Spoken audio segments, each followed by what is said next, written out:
Hey summertime flip-flopper knitters, I'm going to show you how in week 2 you're going to place the yarn for the heel and how that works. It's pretty straightforward. I don't think anyone will probably have a problem with it, but it never hurts to have a little visual aid just to confirm that you're doing the right thing. So here it goes. So the first step is to work, whether you're doing these 2 at a time or not, you'll still want to work over the front half of the stitches, which is in the pattern that we have established already.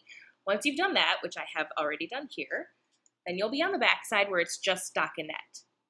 So what you're going to do is actually knit these last 30 stitches on waste yarn as opposed to your working yarn. So I'm going to use this contrasting color Kobasi as my waste yarn for the heel placement.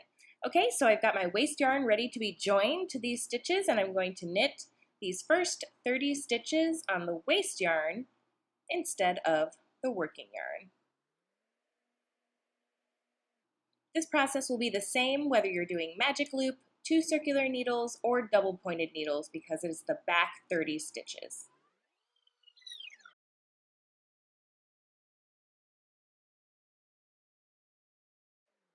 So there you have it. I have my first sock here, knit all 30 stitches with the contrasting color of waste yarn. And if you're just making them one at a time, this is where you will continue on with the pattern. Now, if you're making them 2 at a time, you'll want another piece of waste yarn to knit across these second set of 30 stitches, which is what I will do now.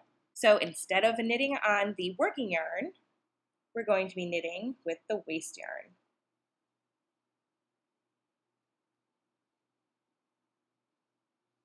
So at this point, the process is the same whether or not you're working 1 at a time or 2 at a time socks. After knitting the 30 stitches with waste yarn, you're now going to transfer those stitches that you've just knit off of your left-hand needle back onto your left-hand needle. You'll just simply slip every stitch from the right back to the left.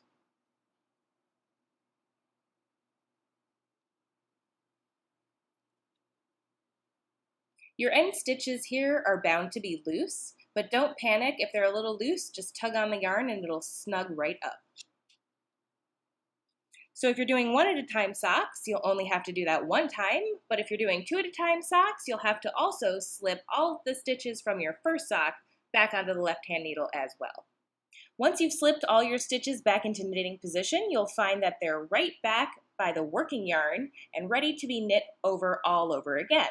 That's right, you're actually knitting these 30 stitches twice, but remember, we're going to be taking this row out later.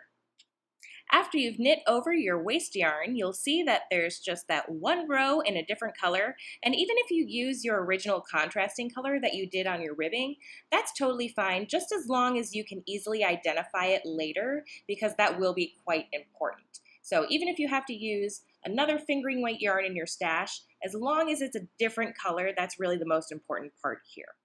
Now that you're through with that, it's just pretty much business as usual with just a slightly different pattern on the back of the leg. Enjoy everybody, and I'll see you next week.